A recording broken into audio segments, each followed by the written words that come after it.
Could you kindly record it? Thank you for that, All right, Mr. you recorded now? No problem.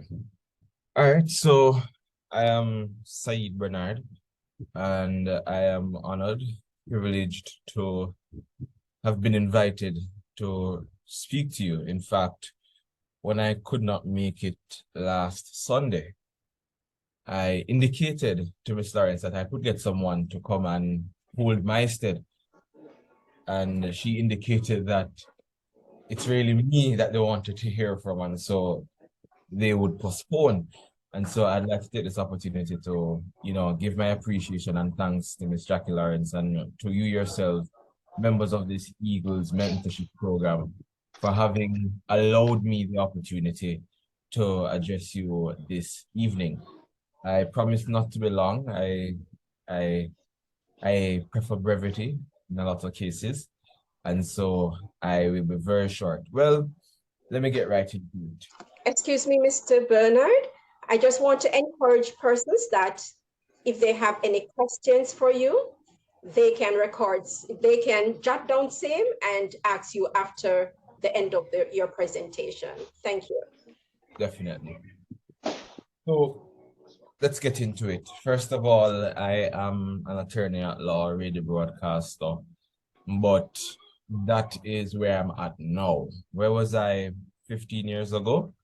I was in Linstead, St. Catherine, with my mother, my stepfather, my little brother, in a situation where things were not easiest.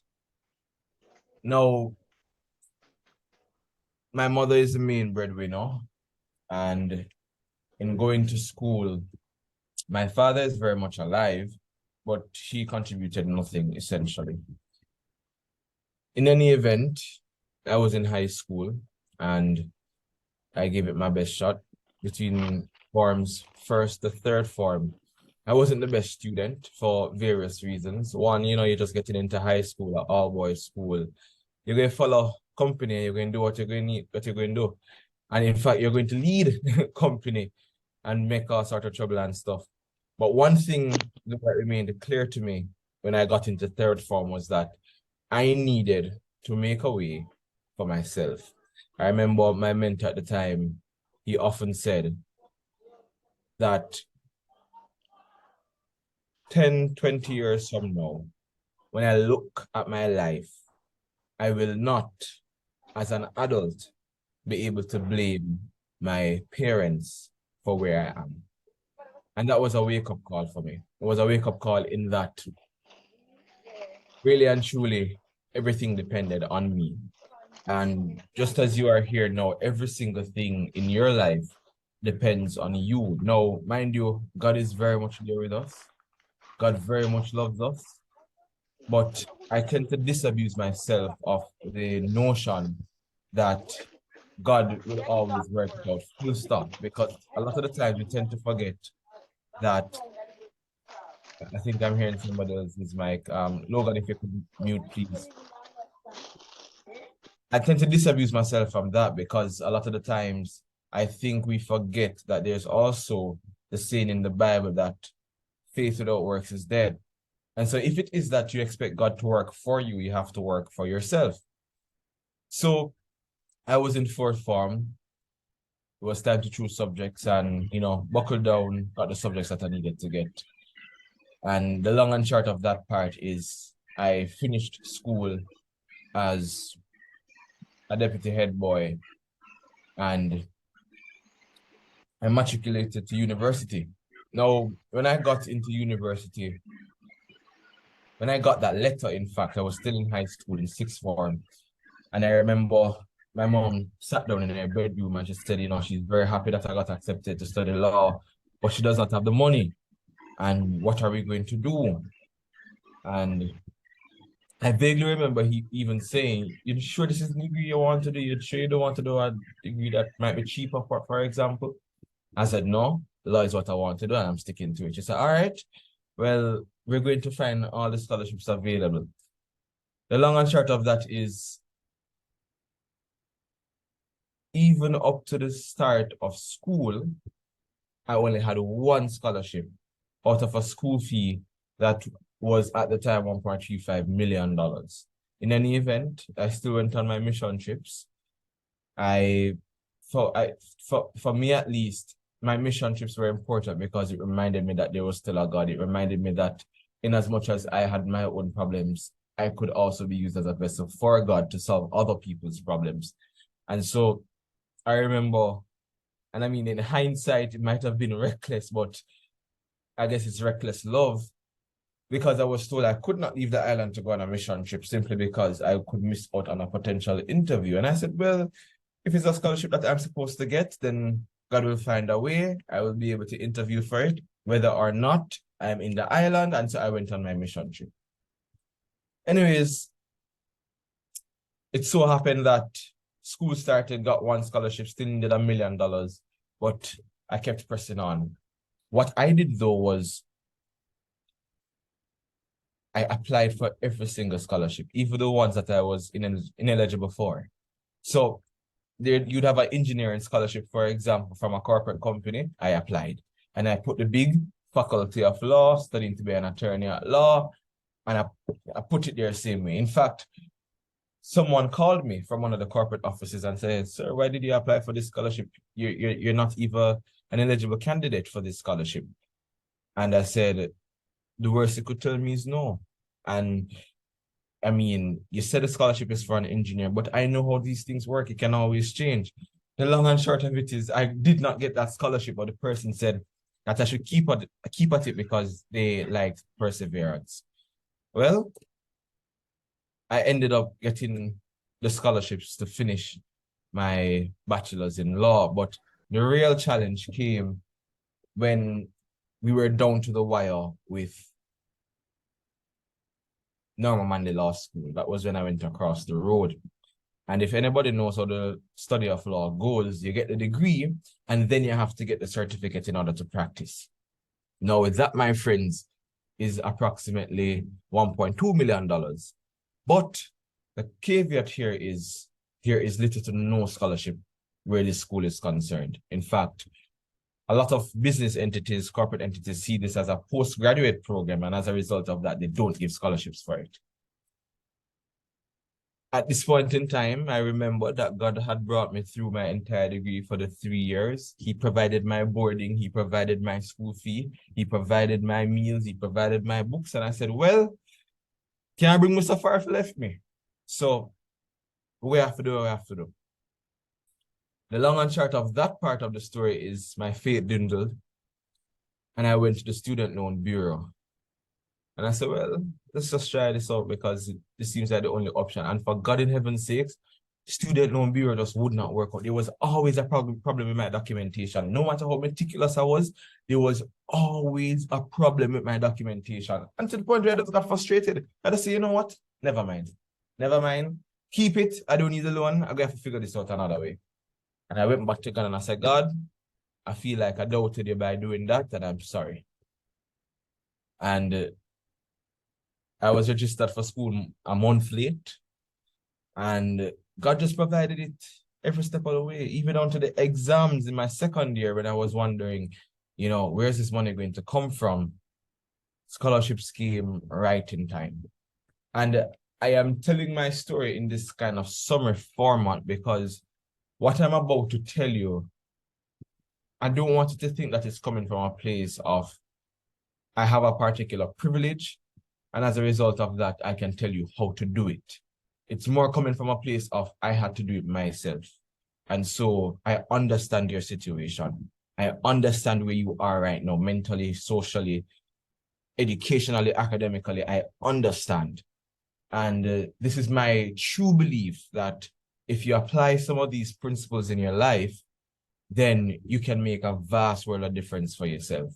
And so I thought it important, as I always often do, when I'm doing these types of engagement, I try my best to go beyond my profile, go beyond what you've heard of me in an introduction, what you've seen of me, to actually tell you my story. And so the first thing I want to tell you, ladies and gentlemen, is resilience is key. I have found out the long and hard way that life is not easy at all. And you know what's so funny about it? I find life harder now, even though I've been through worse. So, for example, I remember when I was studying for CSEC, we had no light at home, not because there was an outage, but because we couldn't afford light bill. And so, oftentimes, I would study under a kerosene lamp or under a candle. And I was quite fine, you know? I was quite fine. I'm studying, I'm quite fine. I go to school the next day. You know, nothing bothers me. There are many nights, in fact, when I would have raw sardine, I just pick out the belly. My mom would just pick out the belly. And we'd have that with Milo, and you mix it with sugar, hot Milo and sugar. And you eat some sardine and some tea crackers, cream crackers rather. Yeah.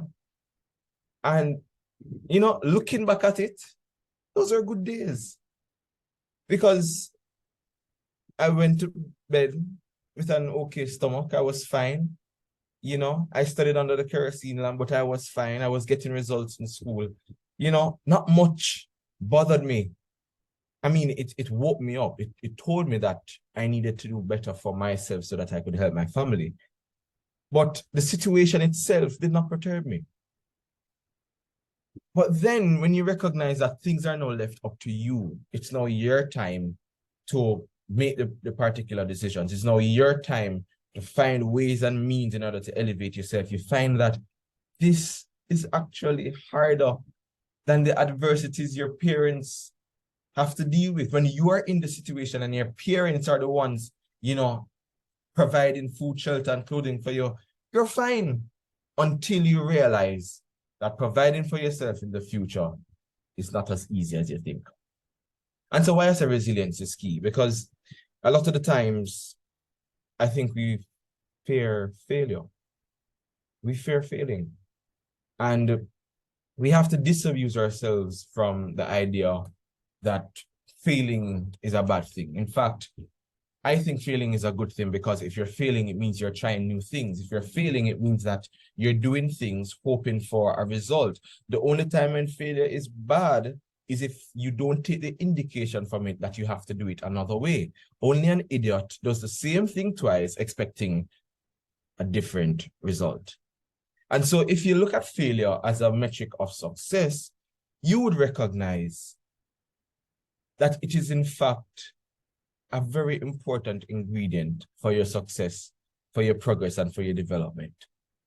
And again, I'm not coming from a place of having not accepted failure. For example, I've applied for many scholarships. In fact, over my lifetime of scholarships that I've gotten in my university life, I've gotten around 9 scholarships at different points in time that would have covered my tuition.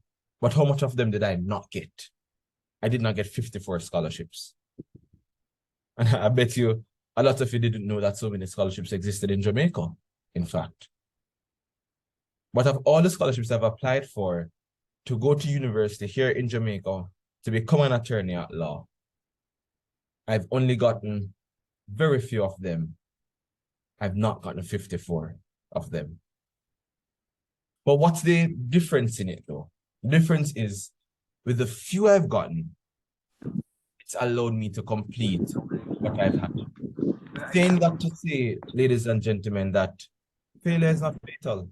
It is a part of progress, it's a part of the journey that you have to take and you have to do in order to gain some level of success. And so I know that many of us, I would want to think that some of you are in college, some of you have started working, some of you are thinking of going into college. Do not be afraid of failure, because it's a part of life. And if you manage to put yourself in a situation, in a mental capacity to actually view failure in that way, then you will do yourself a great justice by not being afraid of it. Yeah. So fail forward. Use every bit of failure as a stepping stone for something greater. And that's what is most important when you look at how you view your life. Which brings me to our next point. It won't always be perfect. It will never be perfect, in fact, but stick to it.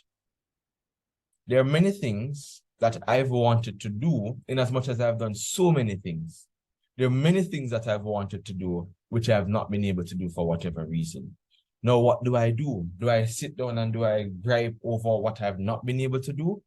Or do I put into context what I've been able to do and make sense of it?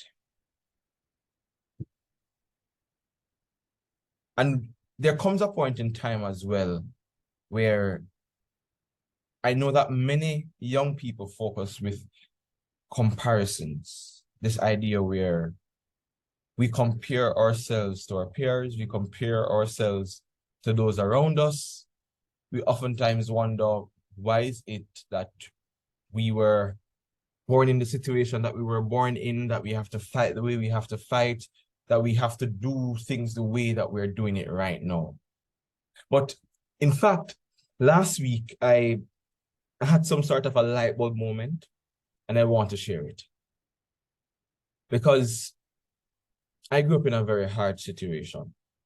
And oftentimes I wonder, what would have happened if I had a different father? What would have happened if I have a different mother? What, who would Sayeed be really if I was born into a multi-billionaire family? Would I still have the same character? Would I still have the same drive? I mean, I don't know the answer, but it's oftentimes a thought back then as it relates to, I'm tired of fighting. There comes a point when you're tired of fighting. And a lot of the times people have said to me that, you have to appreciate your struggles and appreciate that, you went through the suffering that you went through. And I've just always not felt good about that statement. And here is it. None of you here have to appreciate what you've been through. You don't have to appreciate that you were born in poverty. You don't have to appreciate that you have to fight twice as hard to get half as much. You don't have to appreciate that classism exists and sometimes you're victims of it. You don't have to appreciate any of those sufferings. And in fact, I don't think you need to. I think what you need to appreciate is the lessons that you've learned from your sufferings, is the lessons that you've learned from the hard life. That's what you really and truly need to appreciate. Because it's quite hypocritical if it is that we're working towards elevating ourselves, but we're saying that, we appreciate what we've been through. For example, I don't appreciate that I had to study under a kerosene lamp. I don't appreciate that I had to use candle many a times. I don't appreciate that having a fan was a luxury. I don't appreciate having to eat raw sardine with tea crackers and Milo tea. It was good. I enjoyed it. I enjoyed the food. I was hungry. But in hindsight, I don't appreciate it. I appreciate the lessons I've learned from it. In that, I'm not easily perturbed because I've been through so much that I am so calm, composed, that I can think clearly when I'm in a bad situation. And so I think the sooner we disabuse ourselves of being comfortable and we must accept what our reality is as is now, I think the sooner we disabuse ourselves of that, the sooner we recognize that there's much more to gain with the time that we have here on earth before God comes. And that brings me to another point. Face your fears. Because the reality is, a lot of the times, the people who we revere, the people who we say are role models. In fact, I said it to our school the other day. They said, "Oh, you speak so well. This must be so easy for you." And I said, what if I told you that before every single public speaking engagement, I get nervous? What if I told you that before every public speaking engagement, I second guess myself as to my authority to even speak on these things? What if I told you that every single time I go into court, I'm nervous. In as much as I've been doing it for some while, in as much as you might think I'm good at it, I'm still nervous. Because the reality is, and we ought to accept it, that if we have not done something before, then you will be fearful of doing it. But once you started to wet your feet where it is concerned, then you will get better and better and better at it. The anxiousness will go away, the nervousness might not, like in my case. But what really and truly entails, ladies and gentlemen, is that when you face your fears, you find yourself doing things that you could not imagine. You find a different you find a different Sayeed Blake, a different Cecile Richards. You will unearth a side of yourself that you did not know existed. And I think it is very important to do that, because if it is that you do it, then you realize that you have so much more potential than you think you have.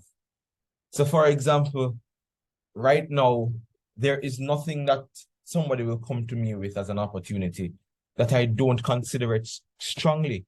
Because at the end of the day, I believe that I can do anything once I put my mind to it. Does it mean I might need some help? Yeah.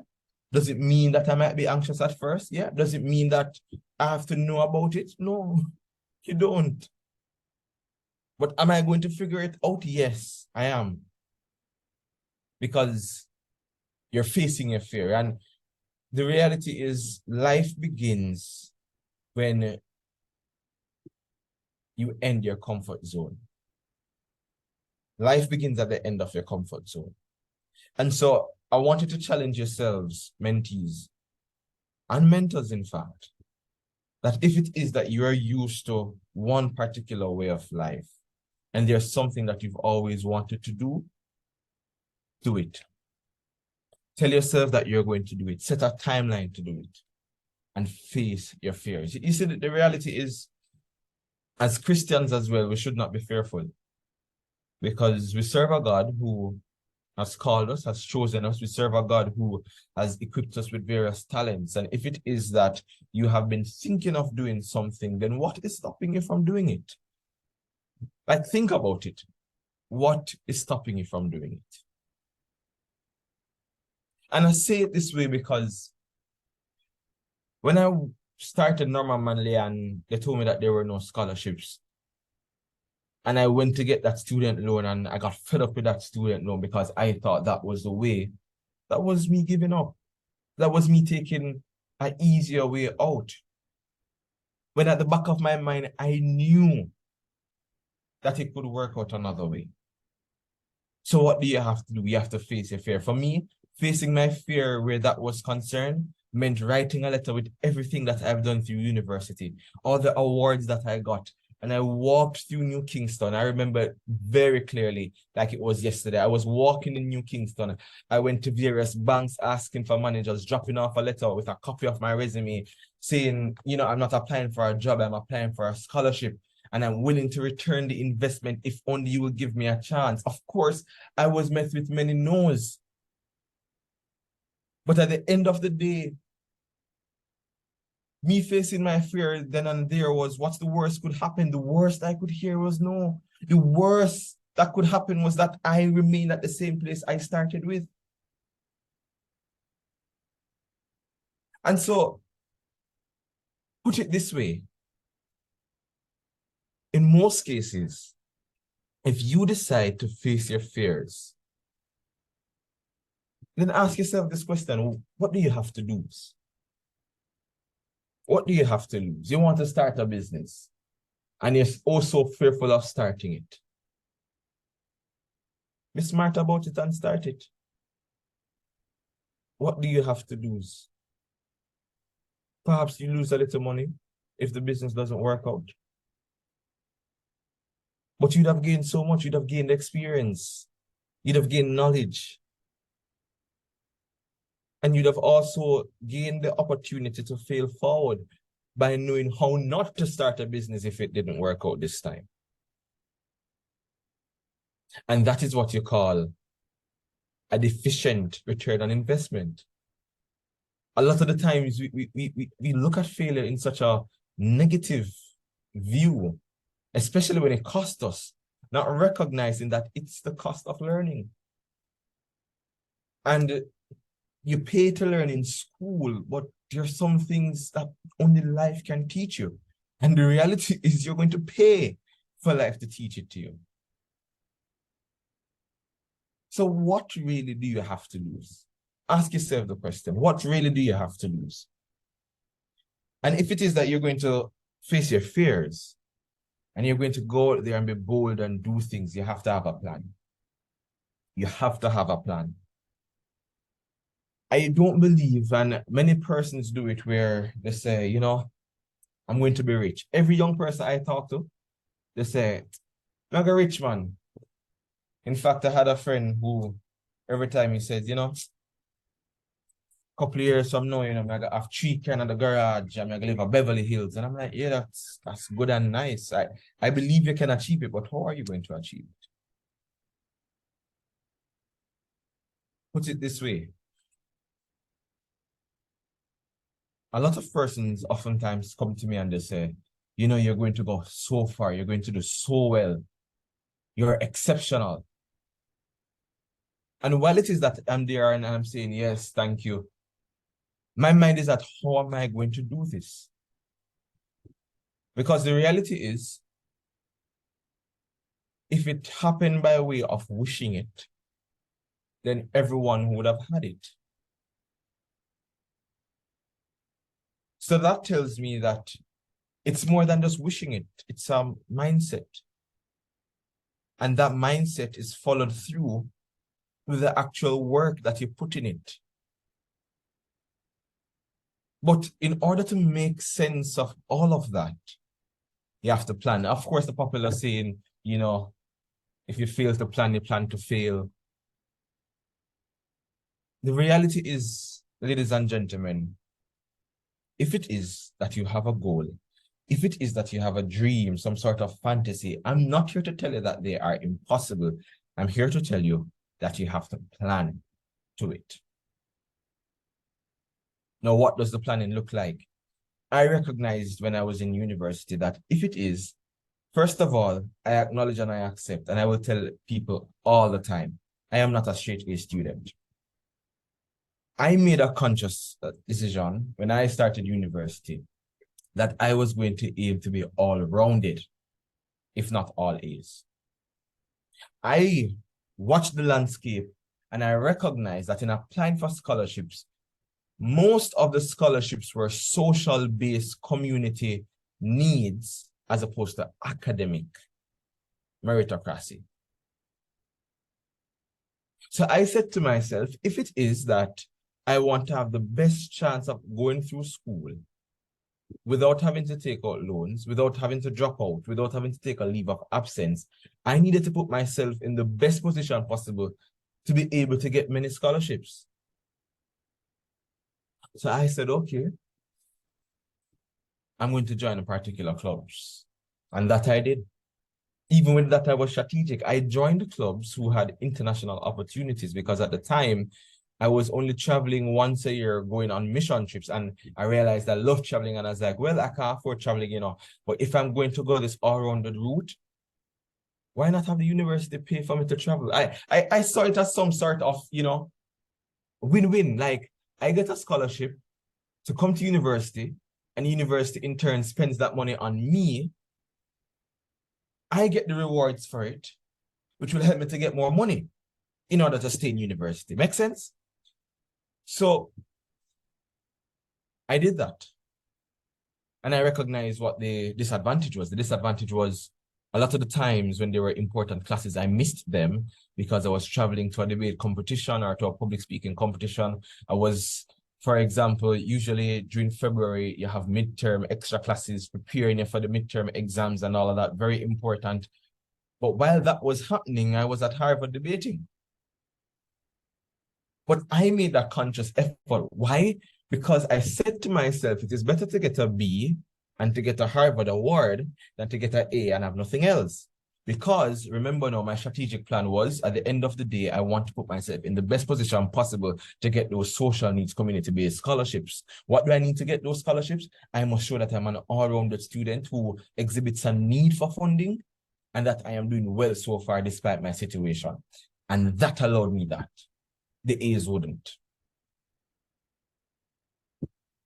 Needless to say, the plan worked out.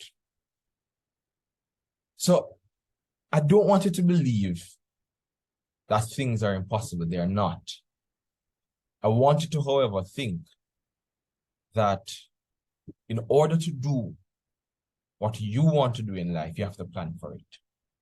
So for example, now, I tell people I'm looking to start my own law practice because I recognize that there's more to life than working for 5 days of the week. I want some freedom. I want the ability to decide that I'm not going to go to court today. I'm going to go to a school and speak to some children and impact some lives, because I think my purpose here on earth is more than just making some money, because don't get me wrong, you need to make some money.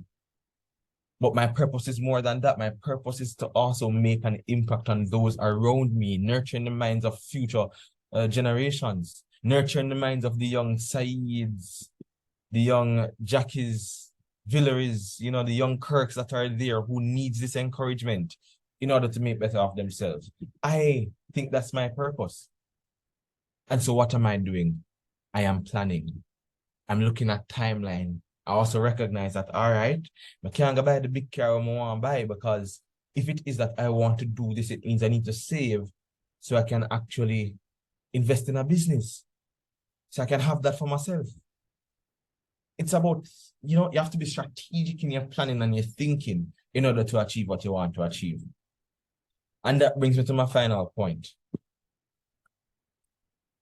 Believe it or not, it's possible. If you want to be an astronaut, it's possible. Whatever you want to be, it is possible. In fact, if you don't want to be nothing, that's also possible. My mother told me once that, of course, this was a time when I wasn't so settled in school, was getting low grades. My math grades were 20%.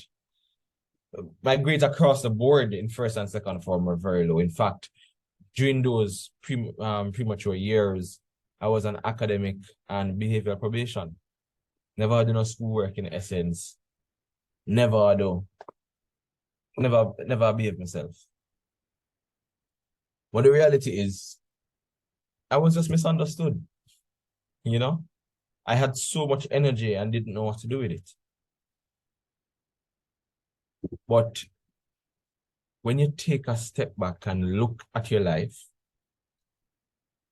you will realize many things. And one of them you'll realize is, if you want to achieve something, believe it or not, you can achieve it. But you have to understand that resilience is key. You have to make a plan. If it's even a vague one, you have to make a plan. Have some idea as to how you will achieve this, because you will not pick success out of a hat. Success comes through strategic work. And mind you, I might, with the possibility of offending the older generations, I don't even think hard work gets you there, I don't think hard work gets you there. It's being strategic about the work that you do that gets you there. I call it smart work. And so resilience is key. You make a plan. You have to understand, because this is important. If you don't get in your mind from now that things won't be perfect, then you're going to have mental breakdowns. You're going to have the depression, you're going to have the anxiety, you're going to always stress out, because you're aiming for something that, to my mind, virtually does not exist, which is perfection. We live in an imperfect world. Yeah? Something will always go wrong. It's as if you say you want some money, and the adults can relate to this. And as you get paid, you're happy. But then the day after, you have to pay JPS, you have to pay NWC, you have the car note to pay, you have children to get their monthly allocation. By the time you go to the supermarket and come back home, your money done. You want the money, And when they get the money, what? You have to spend it. And then it becomes a cycle. So when my mom was going through that, I said to her, you don't recognize that it's just the way of life. And unless there is a way to get more, this is going to be the way of life. So saying that to say, not everything will be perfect. No matter how hard you work, it won't be perfect. And that's because of the world we live in. It just won't be. And look at it this way. When I look at people like Whitney Houston, Michael Jackson, who they were so rich. They were so famous. One would say that they had it all. They had everything else except peace of mind. Everything else except peace of mind. And that's just the reality of the life that we live. No matter how much we work to have things a particular way, just accept that it won't always be perfect. You'll have perfect moments, but it won't always be perfect. And of course, face your fears, fail forward. Those are my steps. Those are principles that I live by. And I mean, am I perfect? Nah, far from. But I recognize that when you adjust the mindset, first of all, you will have a change in perspective. And that change in perspective will help you way more than you can think or imagine. So, believe it or not, it is possible. It won't be easy, but it is possible. Thank you so much for listening to me. And I hope rather, that what I've shared today will encourage someone, will motivate someone, will help somebody to recognize that what they're going through is not the end of the world. It is not unique to them.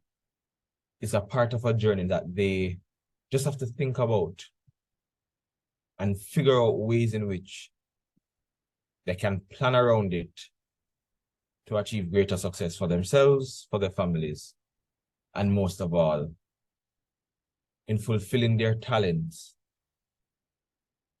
where God is concerned. And that's a major key for me, major key. You will recognize that in applying some of these principles to your life, that it will bring you closer to God. And I've said to people a lot of the times, I am not in church, and, permit me to say this. I don't think that I am your normal Adventist young man. I don't think it, and here's why. Because I don't go to church because I was born going to church.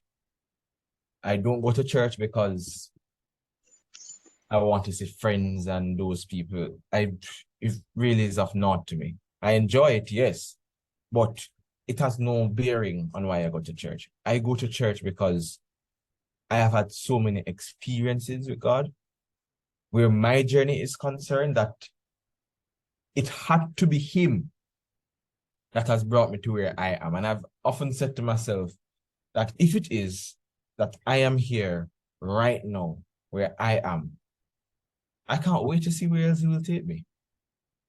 And so I go to church because I have seen firsthand in my life how He's brought me through. It wasn't easy. It was tiresome. Sometimes you cry, yeah. But I recognize that there is a God.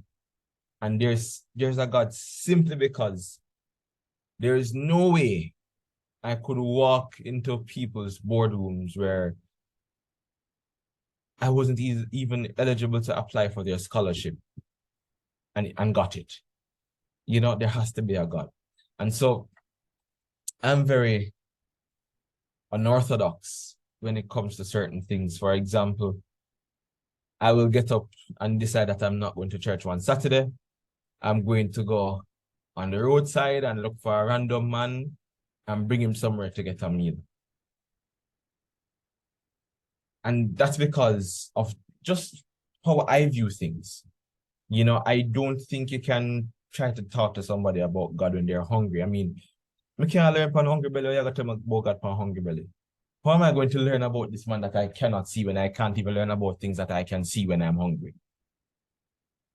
And so I have this drive for wanting to meet the needs of people when I see it. And for many of us, you know, church is the, you know, we have to be at church and you go in church and you sing the greatest songs and all of that. But for me, I tell you, if I get up this Saturday morning and my mind say, you drive past that man last night, go check if him still there, I go and go.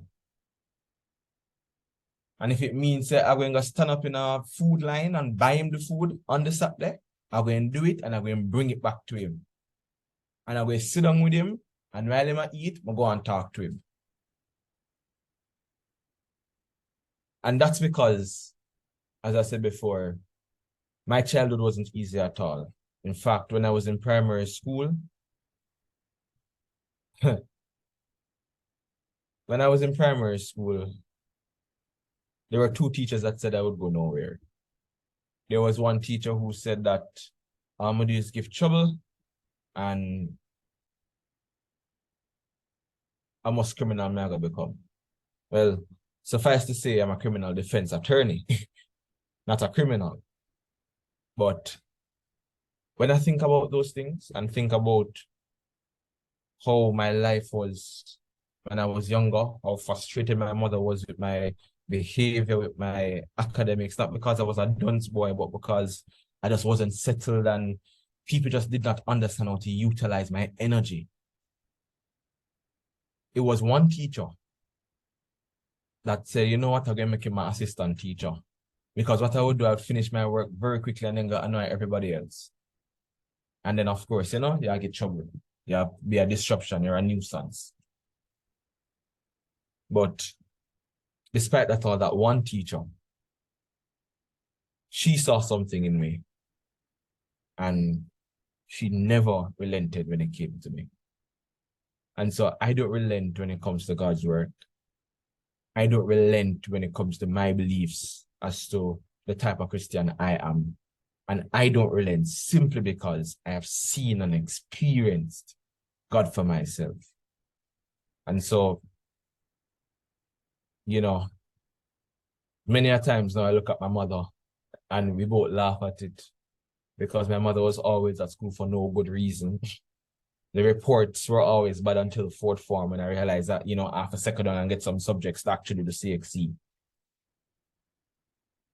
Up until this day, I can't tell you at what specific moment I had that turnaround. But I know that there was a general theme within me that when I am 20, 30, 40, and I am where I am at that time, I cannot blame my mother. It all depends on me. And so, you know, not everyone will believe in you. People say that you're useless, you won't make it to anything good. They said that about me. But when I got Pitney, I got Pitney. And when I got Pitney, who God bless no man first. And so I sound like this because I'm very emotional about it even until this day. And there are certain things I'm still praying about in order for God to help me to process some things so that I can face some of these people. So for example, funny enough, on Friday, I went back to that very same primary school and spoke to the kids there. I mean, the teachers who told me I would amount to nothing good were not there. But, you know, there is a God. There is a God. And if you just put your hand in his and just do your part, do what you need to do, you'd be surprised. You'd be very surprised. And I'm not telling you this as a matter of theory. I'm telling you this because I so happen to have done it. So I hope this encourages you. And if you have any questions, if you want me to expand on anything further, I am here.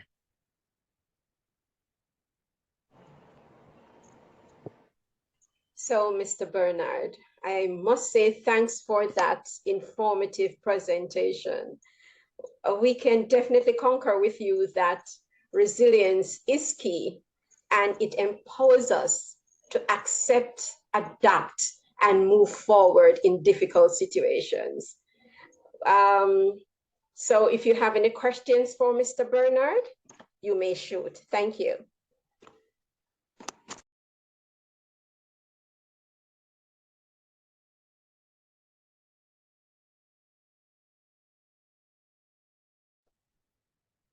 While we await the questions, there were about 3 messages in the chat that I will share.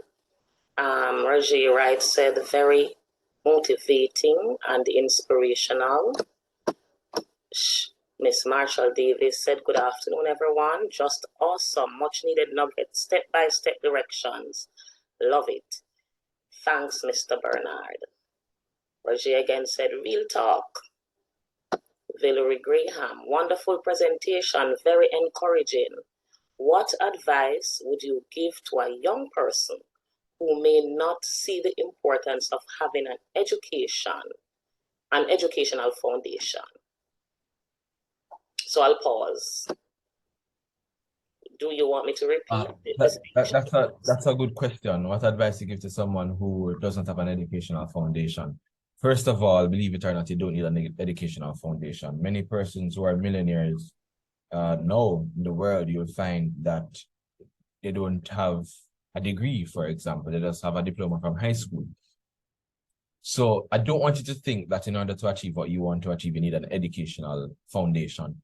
What I will say, though, is that if your end goal requires you to have an educational foundation, then really and truly it's a matter of logic. And that logic comes from planning. Now, if you're planning to achieve something, let's say you say, all right, I want to be a businessman and, I want to have a big business. You want to have a conglomerate, for example. I'm not going to sit here and say, you need an educational foundation. You need to go to school and get a degree. I'm not going to sit here and say that because, frankly speaking, it's not necessarily true. But in your planning to get to that stage, what do you need? You need a foundation of some sorts. And the planning of logic will teach you that, in that if it is that you want to have a conglomerate, then you're thinking to yourself, there needs to be, okay, if I want to do that, I need to get some experience. Probably I need to go into a business incubator program that will teach me certain things with real life experiences. Then you probably say, all right, let me see if I can get an internship with one of these businesses, or let me see if I can get a businessman to mentor me so I can learn from him, right? So it all depends on your end goal and what you think you need to achieve that. And if it is that you're planning properly, then you will, as a matter of sense, see the importance of an educational foundation. If you need one, and if you don't need one, you will also have a sense of what exactly it is that you need to do. The thing with that is you will recognize that simple things like being able to read and write English well, being able to add, subtract, multiply, and divide are very important tools in the kit that you will need to do anything in this life. And so it really and truly depends on your end goal and what you want to be. If it is, and here's the thing, I think a lot of the times we're so focused on, he needs to go and get an education, he needs to go and do this, he needs to go and do that. And, I tell myself a lot of the times, if I had the talent of a footballer or whomever, whichever athlete, I never go to school. I got to develop more talent because it's a talent that will bring me to my end goal, which is to have a life of comfort, be able to help others, right? So a lot of the times, I think we focus a lot on the educational aspect of things, as important as it is. I think the question we need to ask people when we engage with them is, what do you see for yourself in life? 1, and 2, what is your plan to get there? And so what I was saying answering this question is, if it is that someone does not have a plan, they need to get a plan. They need to do some introspection, some thinking as to what they want to achieve out of life. And the second thing they need to do is be real with themselves and the world that they live in and develop a plan. Yeah? If it is that they don't follow the plan, there's not much you can do with that person other than just encourage them, really and truly. Because, again, this thing called willpower is underestimated when you really and truly look at it. For example, I tell people all the time that if you look at some of the brightest persons in some of the lowest paying jobs and you speak to them, you will ask them, why are you here? And you know what they'll tell you? Oh, because we're just there. You know, just my job. I do my job because this is what I have right now. So have you thought of applying for anything else? No, you know. But these are some of the most brilliant people that you come across. When you have an in-depth discussion with them and the things that they're saying to you, you're going to be shocked.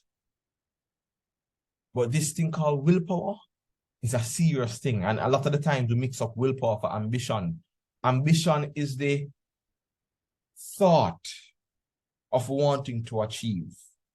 So for example, I wanted to become a lawyer. That is my ambition. But do I have the willpower to become an attorney? Two different things. And so I think that if it is that someone is just there languishing, not doing much with themselves, there really needs to be a conversation about willpower and seeing where they are mentally. If they need to go speak to a therapist or whomever, they probably need to go and do that, because I've read as well that a lot of the times people are so depressed that your minds are so heavy and clouded that you can't think about anything progressive. You're just really and truly trying to survive day by day. So to answer your question, they need to, first of all, figure out what the end goal is, have a plan for it. And if they're just not willing to execute on that plan, whether or not it includes an education or not, the conversation then needs to be about their willpower. And the best thing you can do is, one, try to encourage the person. Two, you can bring them hand, but you know, as they say, you can bring the rascal to the well, but you can't force him to drink. So there is that. And what you can also do, which oftentimes don't happen, is to show that person love. A lot of the times people give up on themselves because they think the world has given up on them and there isn't much to live on. They're just surviving the day by day, until their time has come to depart the world. And frankly speaking, as unfortunate as it sounds and morbid as it is, we are plagued with that as a society, especially where young men are concerned. And that is why we're seeing the crime rates that we're seeing now. The young men especially, who are committing crimes, especially of the heinous nature that we are seeing, is because they're fearless, because they have nothing to live for. They're on borrowed time. And for them, it's a survival of a day-to-day end. There's no end goal in sight, really, as opposed to just surviving day by day. I hope that answers your question. Thank you, Mr. Bernard. Are there any more questions for Mr. Bernard? So the other question I was going to read, what would be your advice as a young student leaving college? All right, what would be your advice, may I say, to a young student leaving college? Well, first of all, I don't believe in the term youth leader. I don't believe in the term student leader. And here's why. A leader is a leader, full stop. And so my first advice to a leader who so happens to be in school, I hope you catch the difference, the distinction. My first advice is to disabuse yourself of you being a youth leader or a student leader. You are a leader. Sorry, Sayeed, let me just provide a little clarity. A student leaving college. Oh, a student leaving college. Right. Okay, now that's a different conversation. For someone leaving college, first of all, it depends on what you're leaving college with. I would hope that you're leaving with a degree or whatever you went there for. I'd hope you're leaving with that. Now, you first of all, again, your plan is important. But right now, you're leaving college, you need to make some money. You need to be in a position where you have room for growth. and you will learn what you need to learn based on your field. And so I would say apply ruthlessly. Put everything on the block, write those cover letters, write the resumes, apply relentlessly to wherever you think you'd want to work. That means you're going to have to do in-depth research. You know, a lot of people say, oh, no job not there. Really and truly, a lot of people are looking for jobs. I'm not saying that there's not a shortage when it comes to certain areas where jobs are concerned. But many a times there are jobs there on LinkedIn, for example, but you're not on LinkedIn. You're on Instagram instead. And so LinkedIn is a very powerful platform. You can use it to find jobs locally and overseas, in fact. Apply relentlessly throughout the island for jobs you think you'd be interested in. What a lot of people miss out on as well is following up. When you call these, when you send your resumes to these companies, give it a week or two and then call. Hi, you're following up on an application made for employment in X position, just wanting to see if there's any update concerning same. You know? And you keep at it. So that's really what you have to do at this point in time. You need a job. When you get that job or in looking for a job, you also need to be thinking about, all right, what do I want to achieve over the next 5 years? What do I want to achieve over the next 10? And so forth. That will help you to gauge how you make decisions now. So for example, a decision I made, as much as I hate it, is I'm on morning radio. I'm on Nationwide. I do the evening program 2 days a week, the morning program 2 days a week. But if anybody knows me well, I hate getting up early in the mornings. I am not a morning person. I despise it really and truly. But when I got the opportunity, said to myself, this could help my career, for example. A career in law means that you need to be well known so you can get clients. Okay, this could help me to make some social impact, which would help me with networking. So I say, all right, it's a trade-off. I'm going to get up groggy those 2 mornings every week and be annoyed about it because that opportunity will lead me into my long-term goal. And so what it helps you to do is it helps you to leave your comfort zone early enough to make strategic moves in order to fulfill your long-term goals. And it also kind of pushes you out of your comfort zone, you know, because it then allows you to be more brave, to be more, you know, calculated with your risks. So for example, if you know you want to own a home 10 years from now, you know, say, all right, anywhere you work, you need to ensure that your NHT benefits are being paid over, for example, right? So if you're leaving college right now, your number one aim is to get a job. You want to work. And then you're thinking, okay, within the next 4 to 5 years, what am I going to do within that time in order to move up the ladder? Am I going to go and get additional certifications? Am I going to consider a master's? Am I going to, let me see what this company offers as it relates to, will they pay half of a master's school fee and, you know, buy me to the company for another 3 years? What is my room for growth in this company, right? Or will I learn enough here to stay here long enough? And then, again, you have your 10-year goal. So what you do in the short term impacts your long-term goals. So if you have the long-term goals, it gives you an idea of the trade-offs you need to make from now in order to be better able to achieve those. So definitely, as real as it gets, your job is the number one priority, man. You need some money in order to be on your feet. And then you have your goals in place, you work towards them and make the decisions that you need to make. Thank you. Are there any more questions for Mr. Bernard? I wanted to say something as it relates to the point he spoke of networking. I want to take home to our mentees that is a very key point, and this space also provides for that.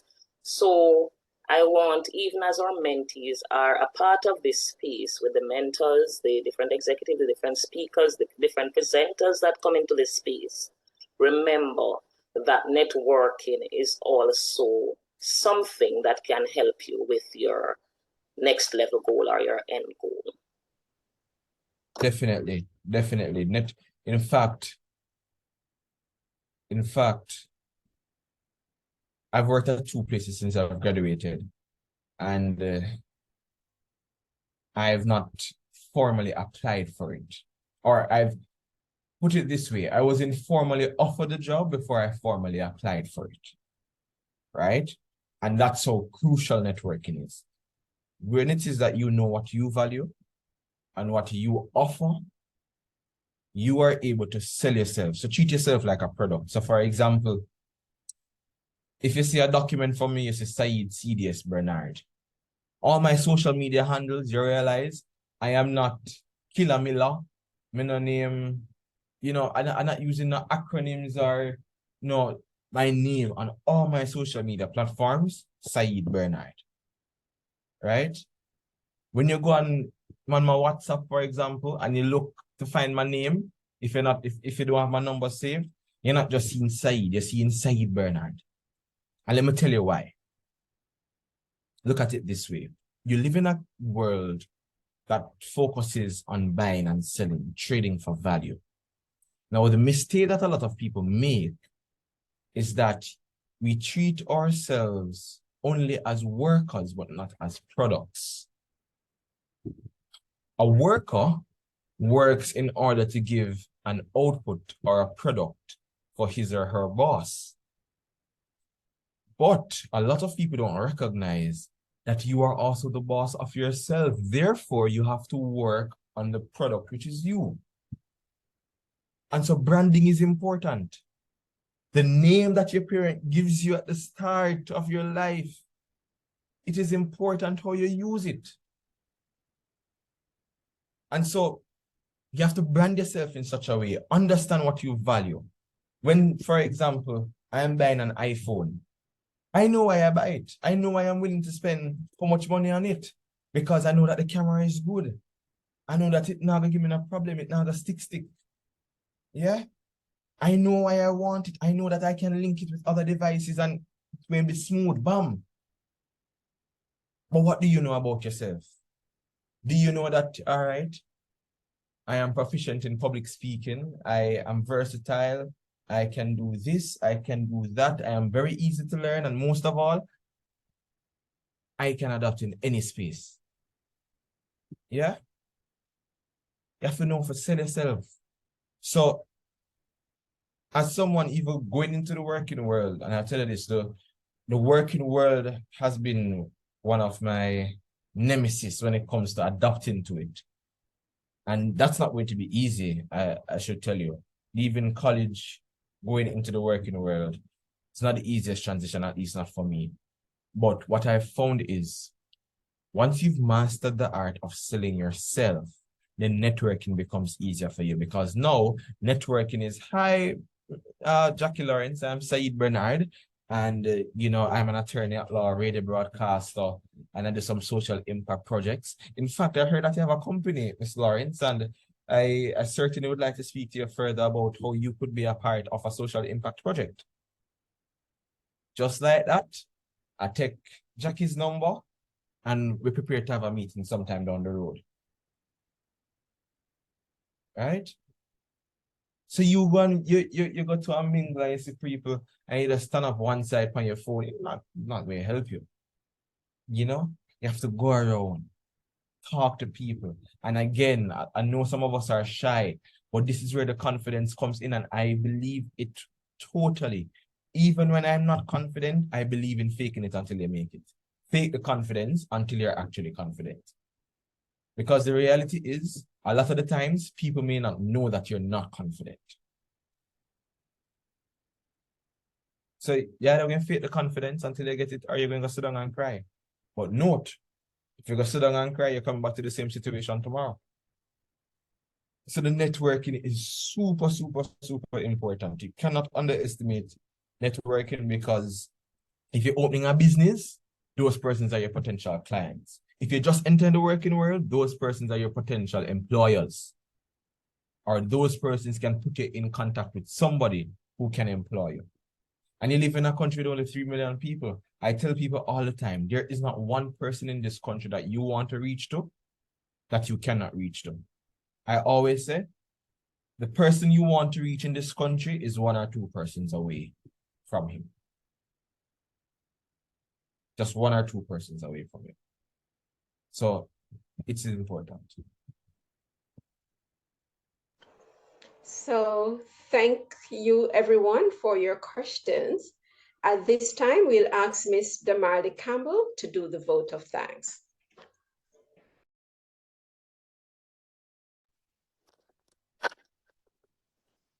Good evening again, everyone. I must say, I know in the chat earlier, some persons would have shared their quote of thank you to Mr. Bernard, and I want to say a special thank you to Mr. Bernard for taking the time out to making such an impactful presentation. And I'm sure it wasn't only an impact to our mentees, but also to our mentors. And if there were any visitors who joined with us, I'm sure there would have been something that we would have taken away from this presentation. And I want, especially for our mentees, to remember the word resilience. Resilience, because, and the other one is, do not be afraid of failing. Failing simply means that you are trying or you're doing something, and guess what? Everything is possible. And with at least those top three takeaways for me that I would have reiterated, I hope that you would have had similar takeaways, as probably more, and not only takeaways, but things that you will apply to what you do on a daily basis as it relates to the goals that you're setting for yourself and your mindset and how you're looking at life now, or how you're looking at your goals, or how you're looking at the things that you want to achieve. And of course, it might not be there on a silver platter waiting for you, but with resilience. Mr. Bernard said that he did not get 54 scholarships. How many of us would have stopped at the first one, the second one, or the third one, right? So I am sure, I am saying, for me, this presentation had its impact, and I hope it had its impact on our mentors, our mentees, any other visitor. And thanks again so much, Mr. Bernard, for taking the time out to make this presentation to us. It was well received and well appreciated. And I'm going to ask with your virtual hands, you can, if you are in sync with what I've shared, please give Mr. Bernard a round of applause for his presentation. Thank you so much, and all the best. Again, I want to say a big thank you to Mr. Sayeed Bernard and all the other persons who joined us today. Remember, life begins at the end of your comfort zone. Join us again on June 26th at the same time for another Power Hour Talk. We'll now close the session with prayer done by Miss Morris. Thank you so much.